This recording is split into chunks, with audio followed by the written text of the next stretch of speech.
BR Proud presents Veterans Voices, honoring those who served.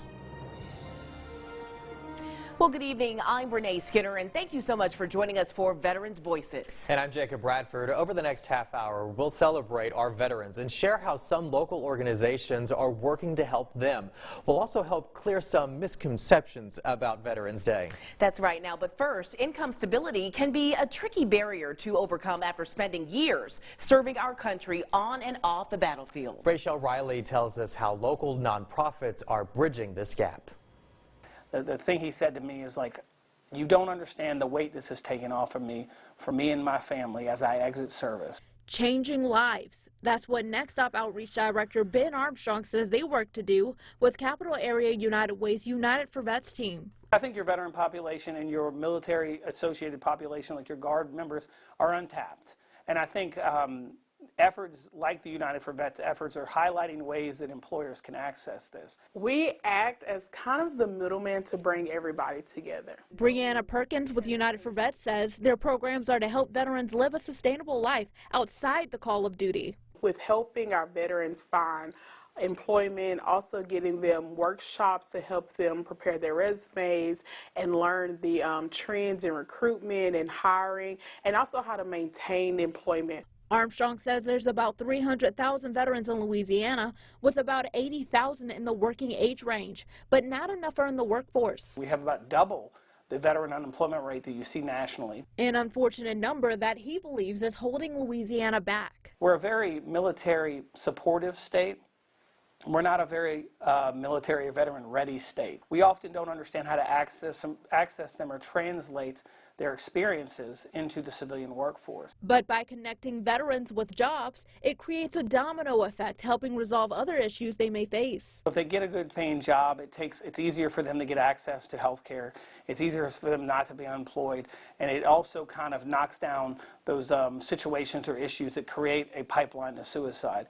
Perkins says they also help veterans get the basic necessities. We've helped over 494 veterans. Either that's finding shelter, that's finding food, that's finding employment assistance, mental health assistance, anything that they needed. And the help doesn't stop there. Up next, a hiring event hosted by chemical company BASF. We're recruiting military and veteran folks to come and be on their campus or their facility, to do a tour of the facility, to meet with professionals there about the hiring process. They defended our country, and when they come back home, you want to make sure that they're able to survive and provide for their family. For Veterans Voices, I'm Rachel Riley. Well, the Department of Veterans Affairs says 8% of America's prison population is made up of veterans. Unfortunately, that number is constantly growing as well. Our Jessica Knox has more on a court-established treatment program to help lower that number. We don't want our veterans in prison. Judges Ronald and Donald Johnson announced what they're calling a new problem-solving court for veterans who have committed nonviolent crimes in EBR and the surrounding areas. With an intentional design to have that person recover from the causes that undermine their criminogenic conduct and give them the tools to succeed through probation with services that are offered to them. After fighting for this for a while, Judge Ronald says over the next 4 years, they will be able to help 25 to 30 veterans each year, all thanks to a Pell Grant. We were awarded $700,000 for a 4-year period by the Bureau of Justice Assistance, which is a federal government, through various agencies working together collectively to create this court. Veterans with particular cases that don't call for them to serve time will be sent to the Veteran Treatment Center to get help for substance abuse and or mental health problems. The ultimate goal is to reduce recidivism for veterans. Where we take high-risk, high-need individuals, we look at the behavior, and then we try and modify that behavior through reducing the level of addiction, through treating the addiction, and then stabilizing the individual to be abstinent from drugs. They hope to get the program up and running in February 2023. Jessica Knox, Fox 44 News. Well, we often visit museums to learn about the past. And on the Mississippi River at the USS Kidd, veterans say talking about where we've been can shape where we're going. Well, Zach Labe has that story. After more than 20 years of service, the USS Kidd was set to spend the rest of its days in a scrapyard. But that changed when Louisiana needed a new Veterans Memorial. We were very lucky to get something of this caliber. Now the Fletcher-class destroyer has called Baton Rouge home for the last 40 years. It identifies Baton Rouge. It's part of Baton Rouge. I don't see any reason why it's not going to stay here forever. Restored as close to its original condition as possible, the Kidd offers an up-close look at history. The visitors that go aboard the ship all express wonderment of how people could actually live, work, and fight on such a vessel. And give some a chance to remember. When I get up on the top of that gangway and look down at that ship, it just does something for me. And I think it does for any veteran. To show their families, their kids, their neighbors, their friends, a concrete reminder of what it takes for the people of the United States to protect their freedoms. The museum also features a memorial for those who gave their lives for their country. It's moving just to walk in there and see all those names of people who have died from the state of Louisiana. And as much as the museum teaches us of our past, it gives us a chance to talk about our future. As the famous quote goes, those who forget history are doomed to repeat it. And the opportunity that the Kidd provides is a starting point for that conversation. For Veterans Voices, Zach Labe. Well, the National World War II Museum in New Orleans recently hosted a Congressional Gold Medal ceremony honoring World War II merchant mariners. Congress passed the Merchant Mariners of World War II Congressional Gold Medal Act in 2020, and the medal was awarded in May. Well, according to information from the Department of Defense, 250,000 civilian merchant mariners served as part of the U.S. military and delivered supplies and armed forces personnel by ship to foreign countries engulfed in the war. Between 1939 and 1945, over 9,500 merchant mariners lost their lives, a higher proportion than those killed in any military branch, according to the National World War II Museum. Now, in 1988, mariners became eligible for benefits through the Department of Veterans Affairs. All right, well, Veterans Day is well known in the U.S., but there are still some common misconceptions about the holiday. Well, here's 5 fast facts that you need to know. There is so much confusion about Veterans Day that the U.S. Department of Defense is highlighting 5 important facts about the holiday. The first thing to remember: there is no apostrophe in Veterans Day. The day honors all veterans, so no apostrophe needed. Number 2, Veterans Day and Memorial Day are 2 distinct holidays celebrated in different ways. Memorial Day honors those who gave their lives for our country. Veterans Day honors everyone, dead or alive, who served, and is largely intended to thank living vets for their sacrifices. Our third and fourth facts get into the history of the holiday. Veterans Day was originally called Armistice Day to commemorate the end of World War I. But after World War II and the Korean War, Congress changed Armistice Day to Veterans Day, which is now celebrated on November 11th. And rounding out the top 5, Veterans Day is celebrated worldwide in different ways. For instance, Canada, Australia, and Great Britain have Remembrance Day in November, honoring vets in a similar fashion. All right, well, having a dog in your life is like, well, having another member of your family. That's right, but some veterans say having a dog in their life also helps deal with post-traumatic stress disorder. We'll explain when Veterans Voices continues.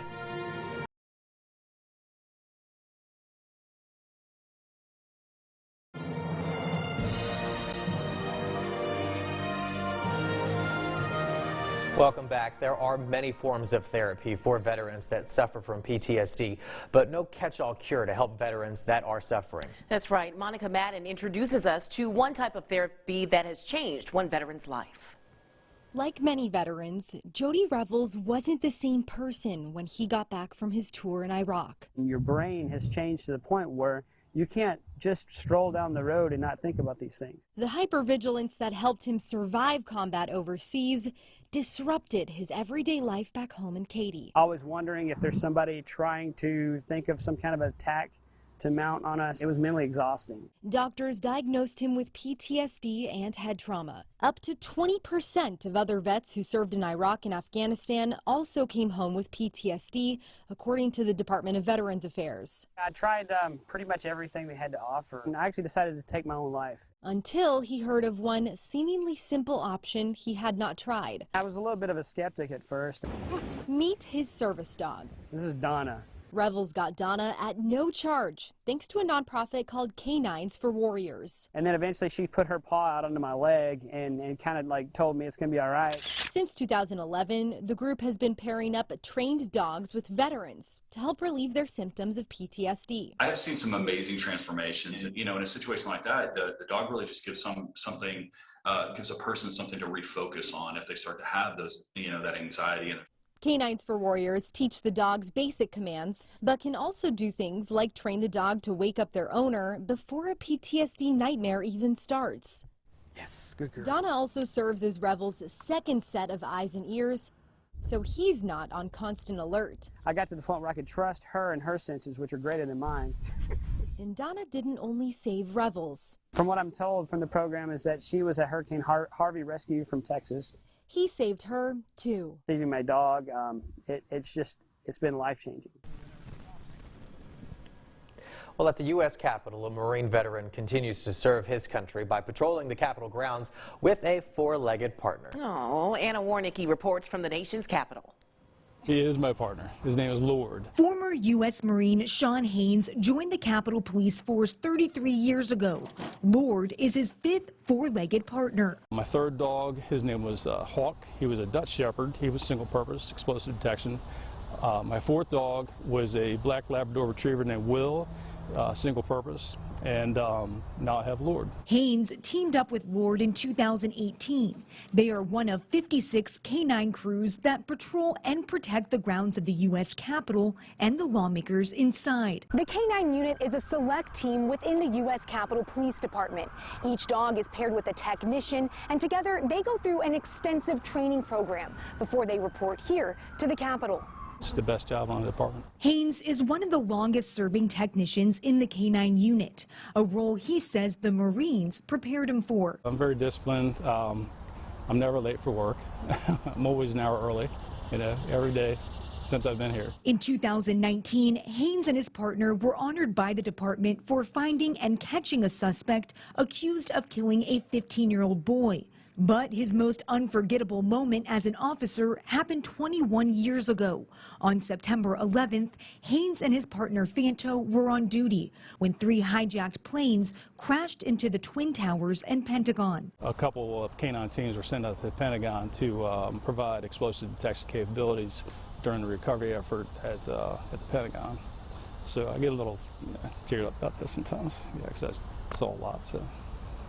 Yeah. Haynes says he's not sure when he will retire, but he knows that when he does, Lord will retire too. For Veterans Voices, I'm Anna Warnicki.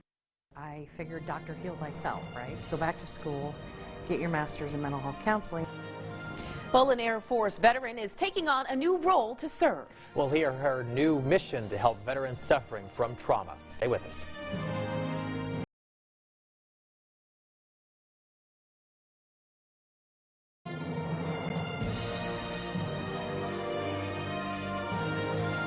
Welcome back. Veterans wear the uniform to serve our country, but their service doesn't have to stop when they leave the military. Well, an Air Force veteran is proving that to be true by helping her fellow veterans through some of the most traumatic events of their lives. Maria Elena Boloris explains.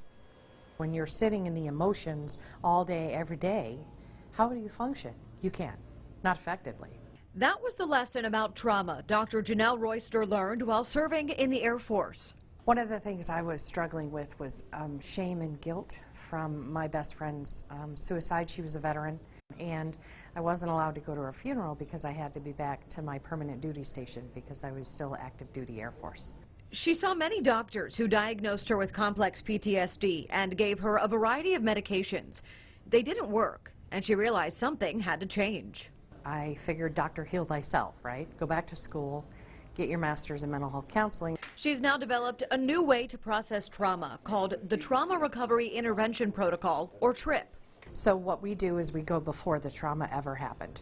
What were you doing where you were safe before this event happened? What were you doing when you were safe after? Unlike many traditional forms of therapy, TRIP doesn't ask veterans to revisit every single traumatic event they've ever experienced.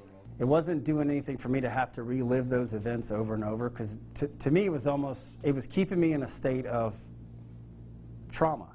And that change made all the difference for Michael Murray, who's a retired Marine infantry officer and was medevaced out of Afghanistan in 2012. After about an hour and a half I spent with Dr. Royster, so many things changed. Murray founded a nonprofit, Liberty OVE, to help veterans and first responders. And now he and Royster are working together to spread TRIP across the country. A traumatic event happens within seconds. Why can't you solve the problem within minutes? Their mission is to help people cope with trauma and lower the veteran suicide rate through talking and training.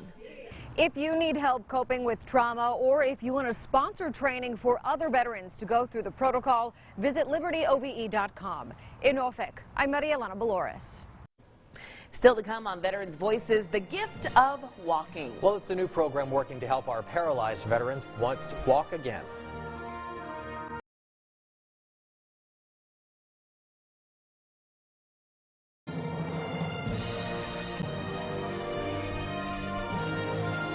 Welcome back. Doctors in Richmond, Virginia are working on a medically innovative way that could allow paralyzed veterans to walk again.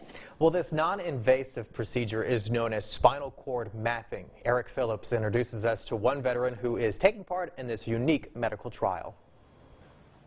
39-year-old Luke Sprotty is paralyzed from the waist down, the result of a spinal cord injury he received in 2009 while in the Army. I slipped and fell off of a rope climb I was actually doing. He's been in a wheelchair ever since. You ready, buddy? Yep. All right, let's do it. Hold your stand. But now, some hope that that could change. Begin sit-up and begin lean. This is probably the most hopeful technology that I've researched. Excellent. For months, Sprotty has been using this exoskeleton at McGuire VA Medical Center in Richmond, Virginia. It propels him to walk based on his body's rhythm. If you shift to the left, they advance the right leg. If you shift to the right, they advance the left leg. And this is how you get this reciprocal pattern of stepping. Essentially, the suit does the work for him, but a clinical trial here hopes to change that. So we train the patient to step. That's the whole idea. Then we can get rid of exoskeleton for the patient to stand, step, and walk. For that to happen, patients in the trial, like Sprotty, go through what's known as epidural stimulation and spinal cord mapping. McGuire, one of only 2 centers in the world, using a new version of implantation that does not involve breaking bones. It was relatively non-invasive. We were up and going by the same day. The big things that we noticed that just really a few weeks after implantation, their leg muscles comes back as normal. Surprisingly, without even doing any type of exercise other than just turning on the stimulator. A potentially major breakthrough for some 45,000 veterans living with spinal cord injuries. Sprotty is still early in the process, but he's hopeful. I try not to get too optimistic, but I'm hoping that everything works as well as it has for other participants here. I'm taking some steps with any luck. Now, the epidural stimulation trial at McGuire VA Medical Center is being funded by the Department of Defense and the Department of Veterans Affairs. Well, so far, 2 veterans have completed the trial using the non-invasive procedure with varying degrees of success. Several more veterans like Luke Sprotty will be recruited to go through the 12-month process. All right, well, still to come on Veterans Voices, the holiday season. Well, it's almost here. Absolutely. We'll introduce you to a group whose mission is to make sure our service members are not forgotten when the holiday season arrives.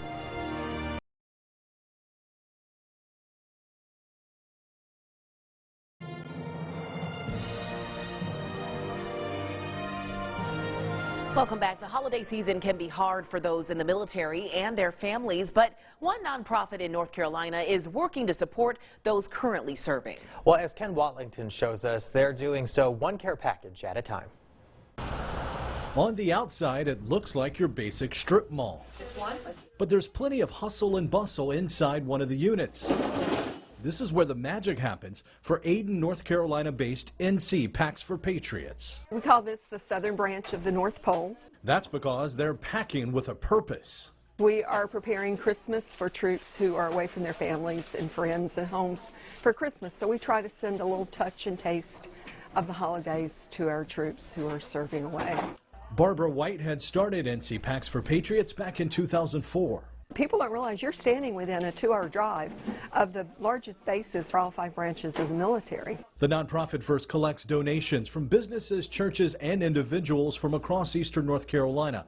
Then volunteers pack those donations to send to service members around the world. From the times that I've been overseas myself, to have these care packages come in, it makes it a little bit easier to be away from family, especially during the holidays.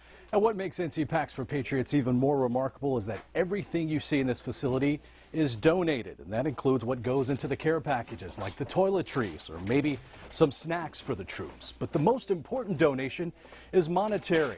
They need money to pay for the postage to send out these care packages. Our Christmas packages alone probably will be about $8,000, and that's just a 1-month, 4-week period. And people are donating their time, too. Volunteers like Judy Dobler. Even a small group of 2 people make a difference. We've been coming to NC Packs to help for about the last 8 years. Besides supporting the troops, there's another reason Judy says she keeps coming back, and that's Barbara. She's just one of a kind. We said she should write a book with what she's been doing because it's so meaningful to so many people. Still making a difference nearly 2 decades later. Just thank you so much. The mission continues, so it's not just about Christmas in here, because we have troops who are deploying, and they're always in my heart. For Veterans Voices, I'm Ken Watlington in Ayden, North Carolina. Well, thank you for joining us for Veterans Voices, and a special thank you to all of those that have served and those still serving today. That's right. Have a great night.